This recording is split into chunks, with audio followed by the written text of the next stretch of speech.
list of 10 characteristics of a healthy church, one of them is intentional environments. Specifically, that means intentional environments result from creating disciple-making environments and experiences which have a clear target and a defined desired outcome. There must be a bridge between these environments with the goal of forward movement, of progress. Now, let me slow that down, break it into smaller pieces so we can kind of process how this definition works of intentional environments. Here's a breakdown of the definition. Intentional environments result from. They are the cause of, they are the result of doing something. What is that? Creating disciple-making environments and experiences, two different things. There are environments and one-off experience that are disciple-making in their nature. So creating these experiences and these environments which have a clear target. It is a defined desired outcome. So this target that we're referring to in this environment, in these intentional environments, this target is a defined outcome that's desirable. It's something that the leaders have decided they want. Now there must be a bridge between these environments. In this intentional environment characteristic, there's a bridge, and that bridge helps people move from one of the environments to the next environment with the goal of forward movement, or with the goal of progress, or with the goal of maturity, or with the goal of somehow moving along the desired pathway or plan, which we'll talk about later. Healthy leaders who are growing healthy organizations have clear targets. They have defined desired outcomes.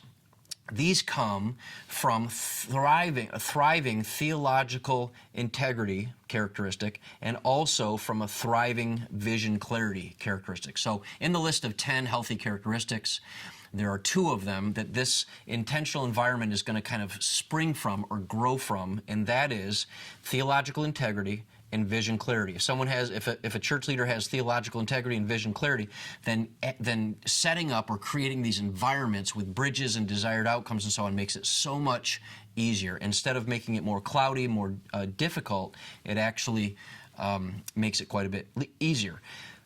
When leading the people in an organization or in your church community, this helps you. Having theological clarity or theological integrity and vision clarity helps you build strong yeses in your leadership and compelling no's. And what that means is when you are saying yes to something, when you are investing in something, when you are trying to lead something from nothing to something, if you have theological integrity and vision clarity, that gives you a boldness, a confidence that this yes is coming from my understanding of Scripture, my mandate from God as He gives me instructions on how to lead and what outcomes there are, what targets there are, and so on.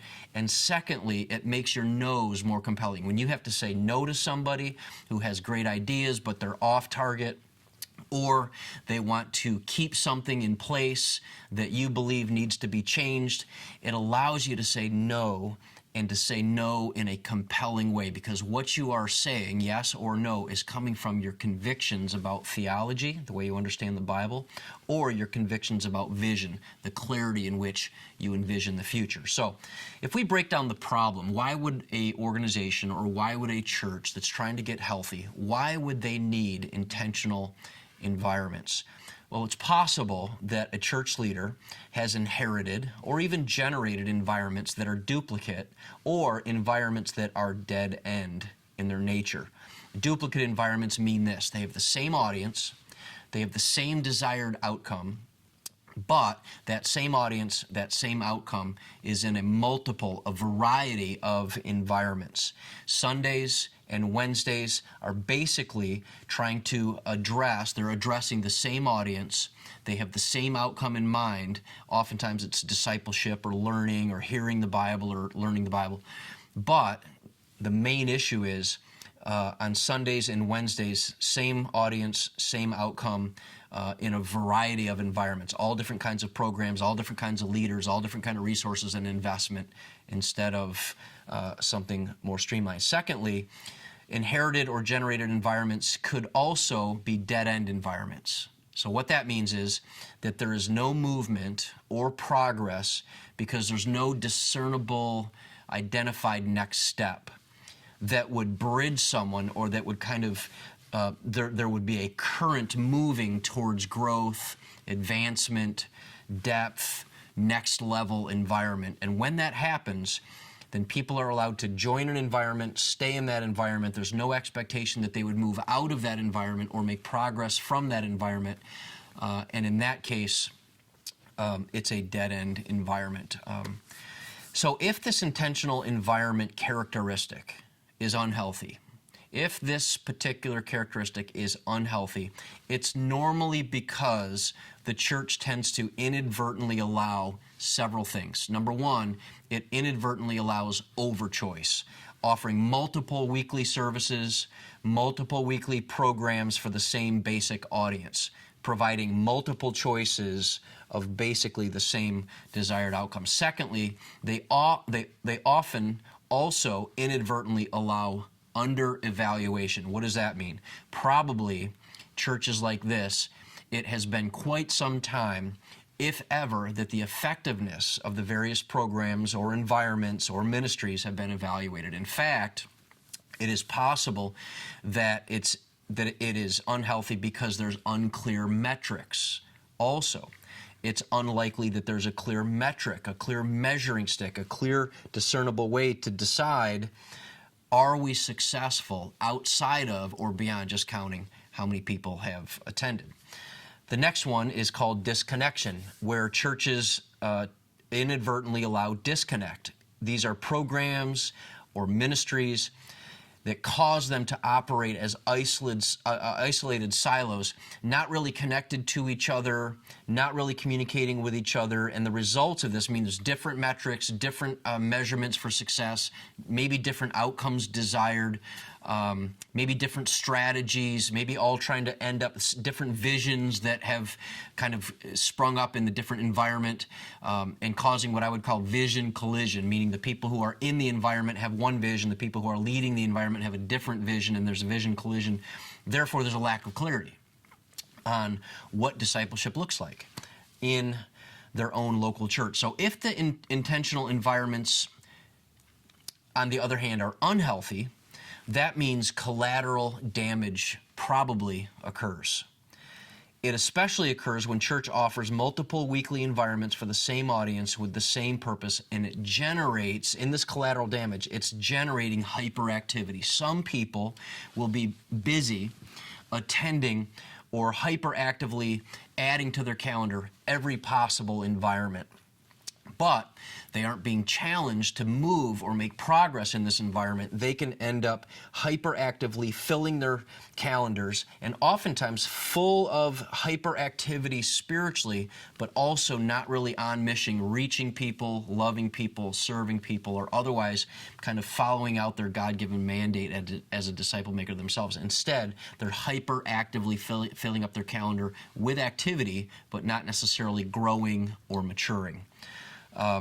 They are not necessarily being challenged in these environments to take clear strategic next steps in their own faith.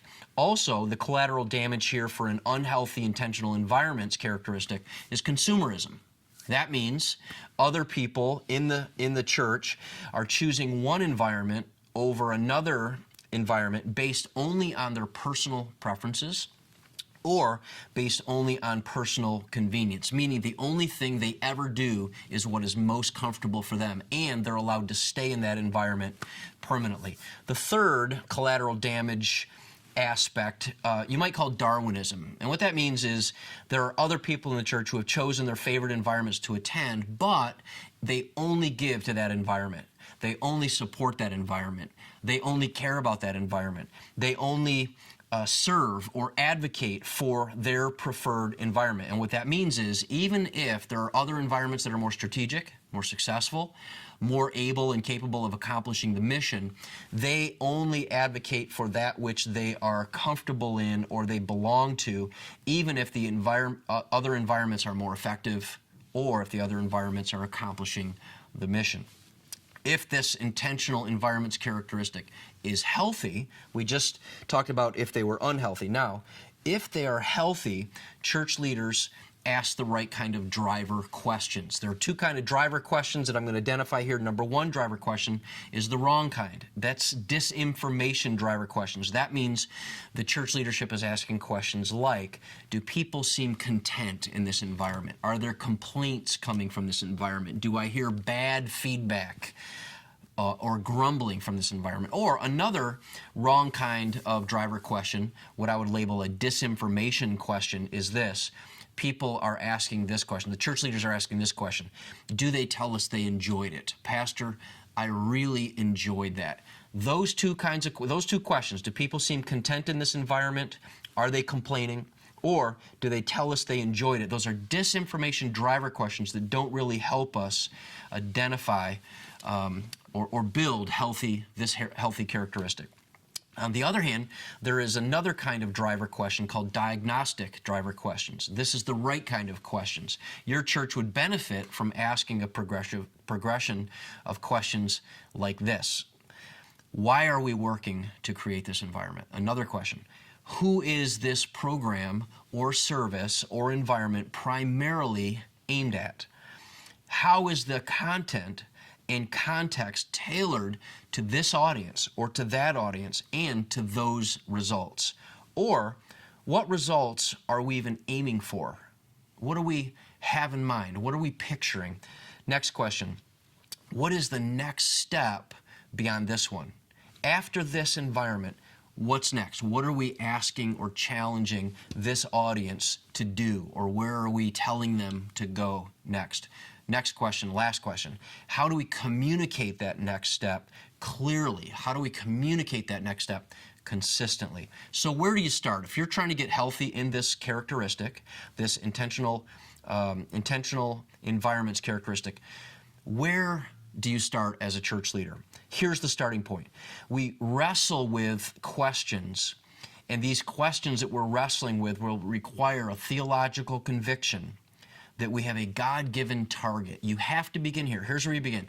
You're wrestling through this belief in your own heart that you have a God-given target to aim at, that it's a mandate, challenge to make disciples who don't just gather as often as possible, who aren't just trying to enjoy being together, but they scatter. They are sent at every possible opportunity. They are gathered and then they are sent to reach people to do God's sending kingdom work. This also requires, number two, a ministry philosophy. So you have a theological conviction, that's the starting point.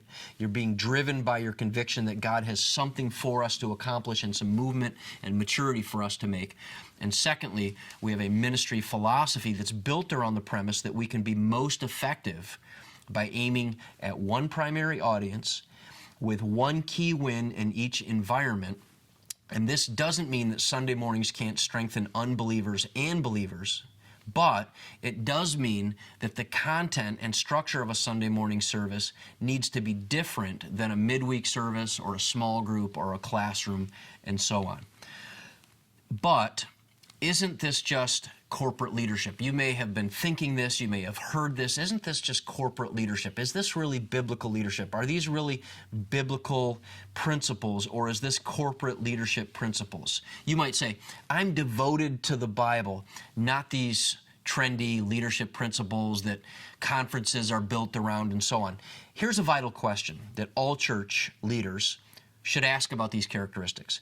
Is this characteristic biblical?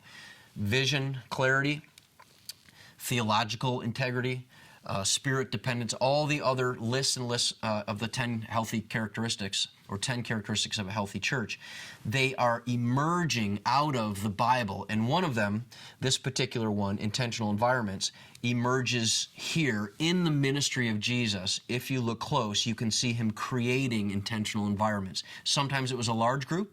Sermon on the Mount, he's confronting sin in large groups, he's preaching and teaching the truth, establishing and verifying his own identity, and he does that in a large group. Then, other times, it was a small group setting. He has 12 disciples, he's teaching, he's sharing life, he's spending time with a alone with his 12 disciples in a smaller group. Then Jesus found time for one-on-one environment and one-on-one interaction. Think of Nicodemus, think of the Samaritan woman. And he also often withdrew to be alone. So you have large groups, you have small group, you have one-on-one interaction, but also alone time with the Father. The scriptures teach us that Jesus often withdrew to lonely places to be with the Father. So large group, small group, one-on-one, and alone with the Father. So reflect on this, if you would. It's possible that your church, like many, has not yet evaluated its activities and evaluated its calendar through the lens of these four environments: large group, small group, one-on-one, and alone. And a church that values intentional environments will facilitate large group environments with a clear target, desired outcomes, as well as small group and one-on-one and alone time connections. So what are some key behaviors to cultivating intentional environments? There are 5 that I'm going to share with you, and in these 5, they all start with the letter T. Hopefully, all of these T environments will help you.